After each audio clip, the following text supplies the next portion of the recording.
hammasini aytgim keladi. Hammasini, dardlarimni hammasini aytgim keladi. Lekin Robbimga shukr deyman. Robbim rizqimni berdi. Robbim ustuvor yo'l ko'rsatdi. Allohim rizqimni barakasini berdi, farzand berdi menga. Yaxshi ona bo'lishim uchun Turkiyada qiynalib farzandimni tuqqanman.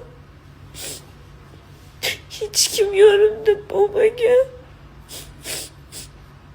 Begona deb qarashmagan Turkiyadagi doktorlar ham farzandimni tuqqanimda